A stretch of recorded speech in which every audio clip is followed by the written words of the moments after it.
There are so many ways to save on summer grilling favorites at Whole Foods Market.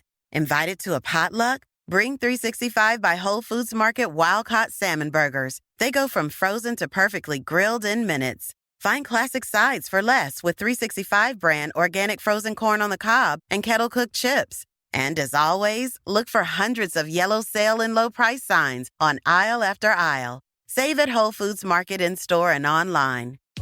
As the main character of your life, you know how important it is to make the right choices for you and how sweet it is to feel good about your decisions. With the State Farm Personal Price Plan, you have options to help create an affordable price for you so you can continue living your best life. Talk to a State Farm agent today to learn how you can choose to bundle and save with the Personal Price Plan. Like a good neighbor, State Farm is there. Prices are based on rating plans that vary by state. Coverage options are selected by the customer. Availability, amount of discounts and savings, and eligibility vary by state.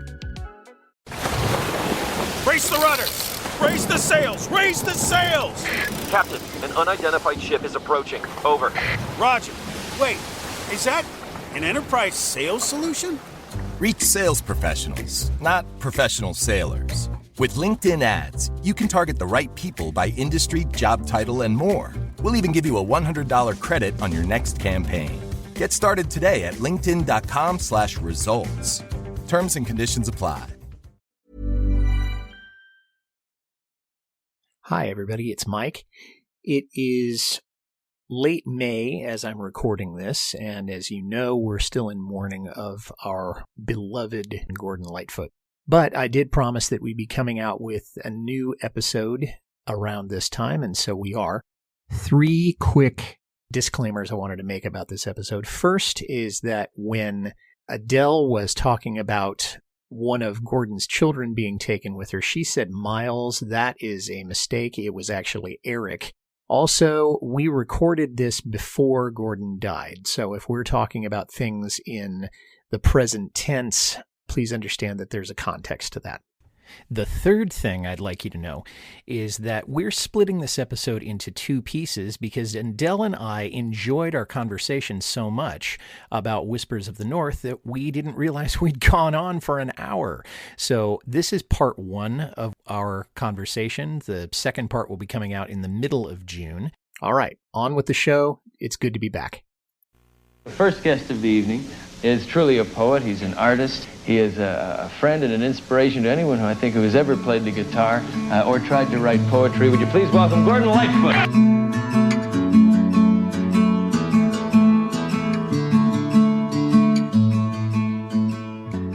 Whispers of the North. Soon I will go forth to that wild and barren land where nature takes its course. This is Carefree Highway Revisited, the show that celebrates the work of Gordon Lightfoot song by song, a proud member of the That's Not Canon podcast network. I'm your host, Mike Messner, and with me today is a fellow Lightfoot fan, making her 3rd appearance on the show from Kapawa, Quebec, Adele Chalifoux. Adele, welcome back. It's good to see you again. Thanks, Mike. It's good to be back. I'm hoping to make world records of your longest guest ever. You mean the most appearances? Absolutely, yeah. All right. Well, we'll continue to work on that. Okay. Now, the last time you were on the show was a little over a year ago. And when that happened, I think you had just become a mother for the first time. So how is your little one? And remind us of his name and the significance of it.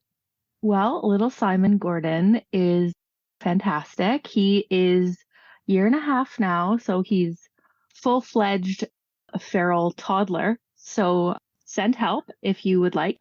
It's been fantastic. I wanted his first name to be Gordon, but I lost that.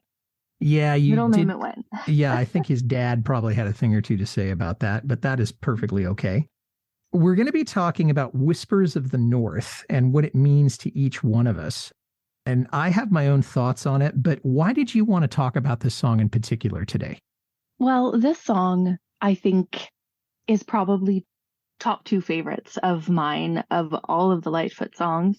As a Canadian and as a Northerner especially, it has always just meant so much to me from the first time I heard it. Just the descriptions of his words, and it's kind of like I had lived and breathed this song as a French Canadian with my ancestors going back to the first settlers of New France, and of course, indigenous roots, and of course, the voyageurs. The song truly kind of evokes in me a sense of wonder, and it's almost ethereal.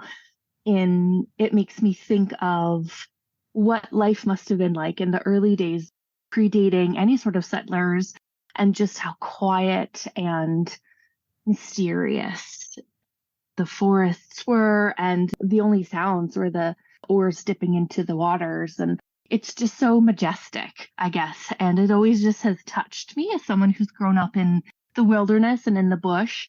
I mean, right now, I'm coming to you right smack in the middle of bushland. We live on a lake, and it brings just so many fond, wonderful memories of even when I was a kid growing up at our cottage. Our dad used to take us canoeing early in the morning as we were young girls. We just look at the nature, watch the sunrise. It just brings a lot of really fantastic memories and just gives me a almost visceral reaction whenever I hear it. So that's a long-winded answer. It's just one of my favorites. So it sounds like it's really personally evocative for you, Yes. having lived and grown up in that area and to Absolutely. experience the same kinds of sensations.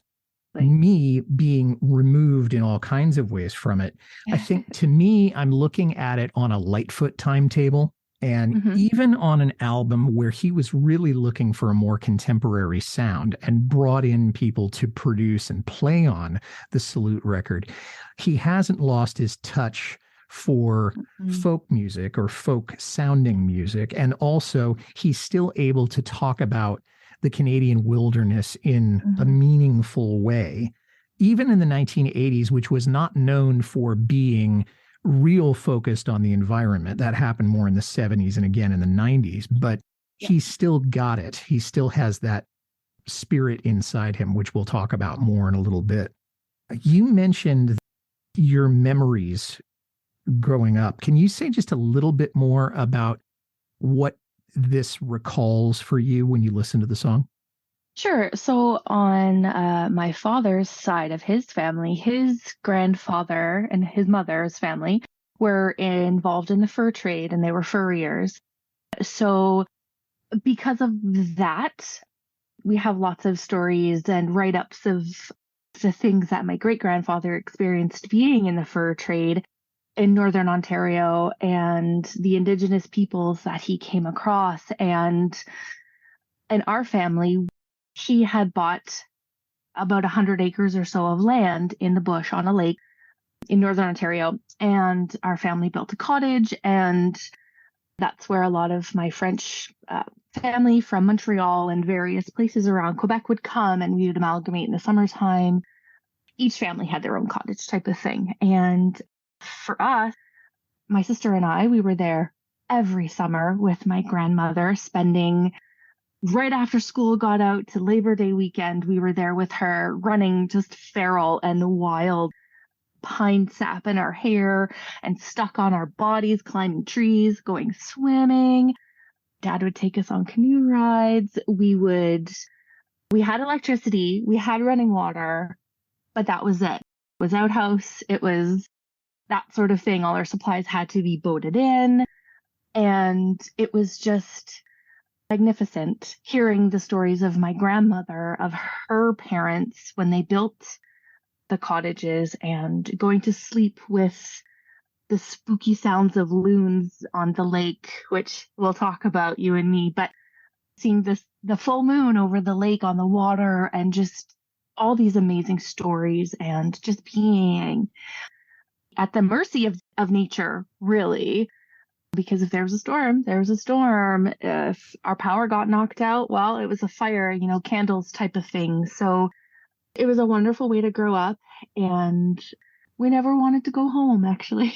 we just loved it so much. I can't say as I blame you. I mean, it seems like just a perfect place to spend a summer, growing magical. up. Yeah, growing up in the circumstances that you did. So Absolutely. This could almost be the theme song to Adele Chalifoux's childhood. Yeah? Yeah, actually, it absolutely would. I wish my grandmother actually was still alive, because I'm sure she would have loved this song. I'm sure she would have really connected with it as well. Well, I'm sure she would also have enjoyed listening to you on my podcast. What is your ideal setting in listening to the song? Time of day, activity, location, any setting that you wanted to create to listen to Whispers of the North? That's a hard one. Let me just say any setting is perfect to listen to Gore. Okay. We all know that, obviously. Yeah. But for me, it would probably be for sure at a lake house or cottage or a camp. Probably early morning when the sun is just coming up. You can see the sunrise and the colors over the horizon, or early evening, which is about twilight, which is usually when the loons come out and they start calling. And you can hear the calls echoing over the water. It's just kind of like this spooky in between time. That's probably maybe like spring, summer, or even sitting on a deck on the water, listening to this during a nice warm summer day, and just kind of overlooking the water and just really imagining the images and like feeling the song. That's probably the best. Or on a boat or a canoe, obviously. But you might be a little bit busy on a boat or a canoe to be listening to music. But that's probably like my ideal situation. That sounds perfect. And I agree. I could listen to it almost any time. For me, my trips north are not quite as adventurous as yours were, but my in-laws live in the very far north of California, right on the coast. I mean, just about as close as you can get and not be in Oregon is how, close there. Every summer, sometimes my family drives up and then I fly, or sometimes they fly and I drive up, and sometimes we all go together. But I can think of myself listening to this song as I'm driving through the redwoods and realizing, okay, I'm going to be in a world that is very different from the San Francisco Bay Area, and that I'm not necessarily used to, but is such a great escape from the pressures of living in Silicon Valley that it's someplace that I always look forward to. So it is Whispers of the North. It's just a different kind of north.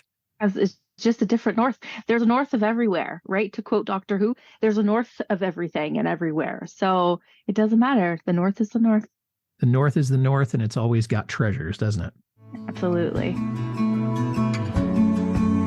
We'll be right back to our conversation with Adele Chalifoux about Whispers of the North. But first, a word from a podcast partner or two.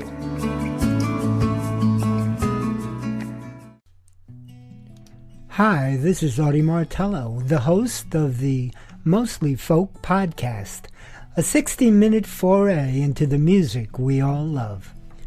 You will hear newly released albums, classic folk, country, and bluegrass music, as well as some traditional music that may or may not be true to the genre. Sometimes irreverent, often opinionated, but always entertaining. You may even hear a radio magic trick every so often, as well as numerous interviews via Zoom and telephone with established as well as indie artists. Mostly Folk is available wherever you listen to podcasts, and always at mostlyfolk.org.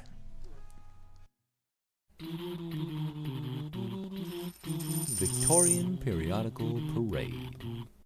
Hey, this is our new podcast. We're going to make this podcast. It's going to be Victorian. It's going to be new. It's going to be us reading and then breaking it down in the same episode. Be excited. Listen to these horror stories that are actually going to be similar to your life today. This is the transition episode where we go from YouTube, Facebook into the podcast. This is what we're planning on doing. We have content already. Go ahead and watch, listen on YouTube and Facebook. But now it's pretty much just audio only. So we're going to bring it to you in an audio format. And here it is. We're going to narrate a book, and then we're going to break it down into the things that you have learned about the Victorian era, and then the crossover between the Victorian era everyday life to the 21st century everyday life, right? Victorian Periodical Parade.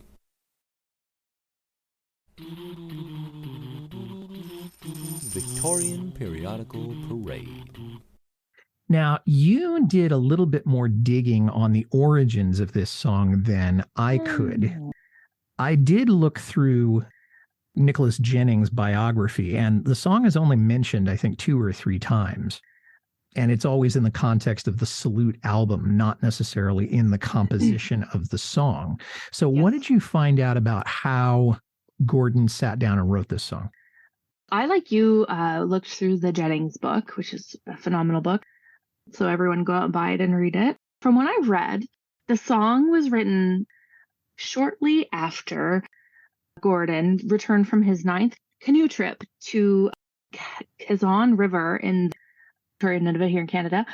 And it is stated that before this trip, exactly timeline, not sure, but before this trip, his fiancee, Kathy Coonley, actually had left him. She took their infant son. I do believe he was 9 months old or so, they say in the book, and she left him due to issues with his drinking. So she left him, and then shortly, I guess after that, he quit drinking. He stopped drinking, I guess, for the last time, and successfully stopped. And then he went on his canoe trip. So it sounds to me, from what I got from the book, that he used some of the lyrics in this particular song really make me think that he used that particular canoe trip as inspiration for the song. But I'm sure a lot of his canoe trips were probably inspiration for the song. So that was the only thing I could really find, which is too bad because I would have loved to known more about his creative process and where this all came from. But that's all I could find, unfortunately. Well, we know that he wrote a lot of songs either on the canoe trips or shortly after the canoe trips because it was such a great solace for him and it gave him a lot of inspiration. We know Shadows was written in the context of one of those. I knew that Kathy Coonley had been in the picture, and I knew that he was separated from his second wife, Elizabeth, around this same time. So there is kind of a feeling of heartbreak in the song. Of course, it's not a sad song, but you can tell that there's just a little bit of melancholy that even though he's out in, as you said, the bush, the wilderness, way, way away from Toronto and everything else that was happening in his professional life, you can't run away from yourself. And no, of course, bringing that, along with him, and it's in his blood. It was underneath what he was writing at that particular time. Of course. And I think especially living here in the bush, like we're pretty isolated. You can't help but feel lonely sometimes, even though you're surrounded by all this beauty and life. Being a stay-at-home mom right now, kind of stuck, in this sort of situation. It's lonely and it's hard, and you can't help but think, right? You can't help but replay memories and go over the what ifs. I could have, all that stuff. So perhaps that played into a part, because when you're paddling in a canoe for 9 to 12 hours a day, you have a lot of time to think. So I'm sure that did come up. And I also actually read that even during his relationship with the second Kathy, we should call her, he was also still thinking of the prior Kathy, who was a big force in his life. So that's a lot to wrestle with when you're just at the mercy of the quietness and stillness of your own mind.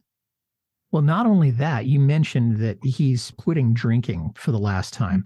And for anybody who's trying to kick an addiction, it's a time of a lot of shame and a lot of guilt and a lot of looking back at the missed chances of your life. And fortunately, he didn't write a whole song about that, because I don't think either you or I would want to talk about that very much. Yeah, no. But I think it was certainly on his mind, and we'll never know exactly what his train of thoughts were, but there were elements of a lot of the things that we've talked about here. Absolutely. So now let's look at the lyrics a little bit. Whispers of the North, soon I will go forth. So he's anticipating a trip back to the wilderness, to one of his canoe trips. And he's setting it in a way that this is before the trip, but he may have written it either during or after. Or maybe he wrote pieces of it in all three of those. But he's back where he loves to be, and where he's found his connection, and where his muse, if you will, really exists is in, the northern part of Ontario and other places in that area of Canada. To that wild and barren land where nature takes its course. And the contrast that I thought of is that if you're in the big cities, and in this case, it would have been Toronto or someplace in the States, humanity is bending nature to its course. You think about The Last Resort by the Eagles. You think about manipulating nature or taking control of nature, dominating nature. Whereas here, nature has free reign. It's not being dominated by anything or anyone else. Am I on track with that? I think so. I think it's really interesting the way, the different ways we both look at it. You're coming at it from a big city kind of guy, in the heart of, I don't want to say civilization, but more people than I have around me, let's say. And I'm coming at it from more of a bush, a bush rustic kind of idea. And for me, when he says, soon I will go forth, to me, it's like the initial push off to when you get into a canoe or a boat or a kayak or anything like that. You have to kind of jump in as you're pushing off the shore. So that's, to me, is like the initial, here we go into the river or the lake or whatever. And I love the word where the nature takes its course, because it makes me think of how, and especially living out here, I mean, we have a generator, we lose power all the time. So we're at the mercy of nature, even in 2023. Nature it's wild, it's unpredictable, it's fickle, and it can be even destructive at points. Weather conditions can change at any moment. Like I said, we live on the lake. So 1 minute it could be beautiful and sunny and, all these things. And then 2 seconds later, it's windy, it's gusty, it's storming. You can see the storm coming in from the other side of the lake. So you're at the whim of nature. And it's kind of beautiful. It's very humbling, because as humans, we like to be in charge, but it's not like that when you live on the land or on the water or things like that.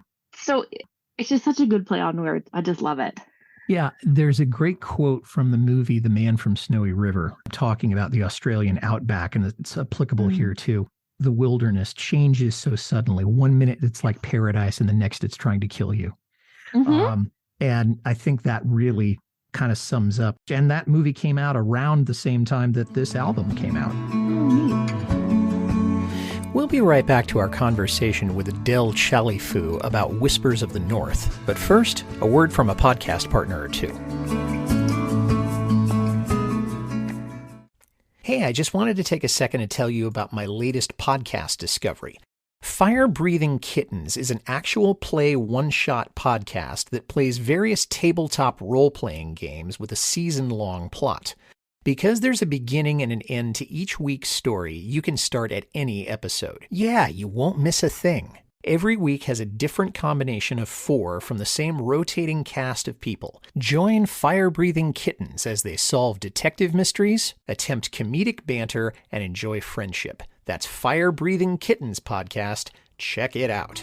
Attention listeners, the oldest record store in Toronto wants to buy your record collection. Kopps Records is run by and for collectors. They know just how much heart goes into compiling your favorite music. Whether the vinyl belongs to you, a loved one, or a friend, they'll bring their 40 years of experience and sensitivity to every transaction. If you're thinking of selling a collection, visit Kopps Records, that's Kopps with a K, records.ca, or call them at 647-347-0095. You can also visit Kopps at one of their 3 locations in the Toronto area. Whispers of the wind, soon I will be there again, bound with a wild and restless drive that pulls me from within. And he feels a spiritual connection to this region, and he's really impatient to get back there. He may have felt at that particular time cooped up or stifled, or I've had it with the music business for a little while. He certainly was at 6s and 7s with his relationships, both with his wife from whom he was separated and with his fiancée, Kathy Coonley, maybe from his kids also. But he knows he's going to feel at home in the wilderness. I honestly think that if our Gord didn't end up to be a songwriter, I think he would have been a woodsman or a bushman, living on just some acreage of property and just living his life, chopping trees and doing things like that. So I really feel like, yes, music is one side of his personality where he feels comfortable and at home. But I feel like being in the wilderness, you really connect. And I really feel that that's where his spirit is. You know, he even talks about it as being a child in Aurelia, going out to the bush and connecting with nature. And I really feel like that's the other half of him. If he wasn't in music, he would be living off the land somewhere. Yeah, and he even mentioned that in 16 Miles to Seven Lakes, which we did not that long ago on this show. Yes. You know, I'm going to build a cabin in the woods and I'm going to forget. So he really feels like he's making new starts in some way every time he goes out there. And we can ride away, we can glide all day, and we can fly away. So now he's using the plural first person. He's using we, not just me, which implies that he's bringing somebody with him. And it makes me wonder, who is he talking about? And then I also realized, okay, he's riding, he's gliding, he's flying. All of those mean motion. And they don't necessarily imply that he's cooped up or that there are any limits, because he says he can do that all day. It's romantic, but I'm wondering, who does he want to bring with him? Do you have any thoughts? Honestly, we love our Gordon. We know that he loved women. He loved his ladies. So it could be his kids. But I really feel like, I know that Kathy Coonley went on at least one canoe trip with him, but she would go on a lot of trips with him when he was sailing around Georgian Bay. She would go with him for that. So, you know, I think part of it is probably Kathy, number two. But I think a little bit of him was probably missing his initial Kathy, because she played such a huge, important role in his life. So maybe both. Maybe both.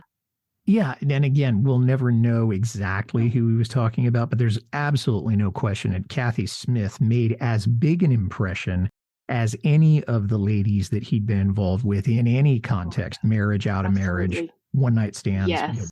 Yeah, they were just toxic for each other, but we've all been there, right? We've all had that person where, yeah, it's bad news, but you can't help the way you feel. I would just also like to say, the words that he used, like glide and fly. I mean, if you've ever been in a canoe, it does feel like you're flying and you do glide over the water. And it just really, for me, because I'm a lover of early Canadian history, it harkens back to me, the voyageurs in their canoes and how fast they had to, how many paddle strokes an hour and things like that. So, I mean, he's just a master writer, really, with the words he chooses. Yeah, and I think of the coureur de bois. That is something that we study in American history a little bit. Oh, yes, you have them too. Yeah, absolutely. Yeah, a little bit of that. Yeah. Whispers of the North. Soon I will return again to those endless afternoons in sunshine and in rain.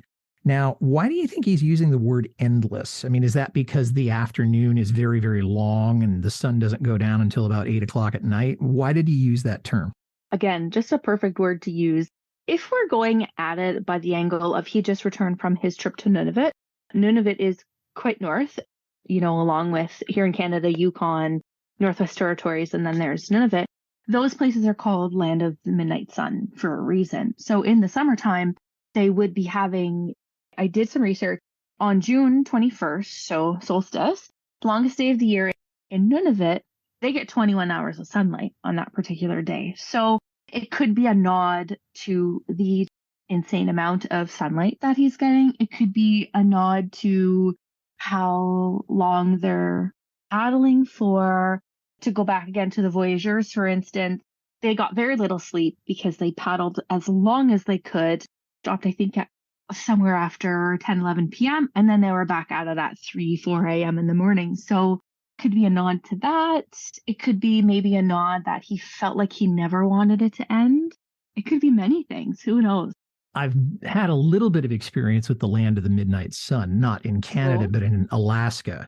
I've been there twice, and the first time I was able to sleep with no problem. Second time, didn't sleep for a week. And yeah, and with all due respect to my friends up north, I was miserable by the end of about the fifth day. Yeah, I just wanted to go home. Absolutely. I did actually live in Alaska for a brief period, and looking outside at night at 11 o'clock at night and it's still sunny. It's not for the faint of heart. So I'm with you there. Yeah. And I've told Nancy, if we ever go up there again, we are getting a hotel room that has a very thick curtain or I'm not going. I'm not staying at anybody's house this time. It's not going to happen. Absolutely. Whispers of my love, days and weeks on end, I will share my thoughts of her in prayers that I will send. So now he's missing his woman. We've already said we don't really know which woman. And she is clearly not there or he wouldn't be missing her. But then in prayers that I will send. Now, Gordon has never been a particularly religious guy. So where is the idea of prayers coming from? Any thoughts on that? So from my research, and I found it was pretty amazing, it kind of goes back to Catholic Coonley. I also found interesting that I did not know that Daylight Katie, phenomenal song, and Dream Street Rose, one of my other favorite songs, was actually written for Kathleen, which I think, neat, eh? So while they were together, she actually convinced Gord to start going to church. And Gord would sing at, I don't know if it was a midnight mass, it just said he would sing Christmas Eve at this church. And this is apparently a tradition that still holds strong to this day. So perhaps Gord was becoming more spiritual. I think it's really tough to be in nature and on the land and not feel spiritual just because of everything that's around you. So maybe there's a connection there. Could well be. I think for me, although I'm fairly deeply steeped in Christian spirituality, I have a little bit of a transcendentalist in me that when I'm out in the wilderness or away from a city, that I do feel a certain connection to nature. And to me, that is the fingerprints of God. And I think a lot of American transcendentalists like Ralph Waldo Emerson really felt that very closely. So I think he probably is having, again, a spiritual, I don't want to say euphoria, but maybe something like that. Absolutely.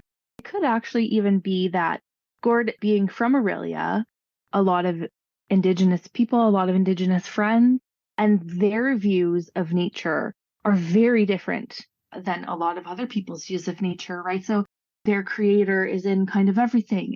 It could have been that influence as well. That about wraps up part 1 of our conversation about Whispers of the North. Part 2 will be coming out in the middle of June. Till then, this is Mike Messner reminding you, run for the roses, but don't forget to stop and smell them. We'll see you next time. Afila One, a whole new electric car from Sony Honda Mobility. Intelligent presence accompanies every mile. Let your Afila One drive, or take the wheel yourself. Immerse yourself in cinematic visuals and 360 spatial sound.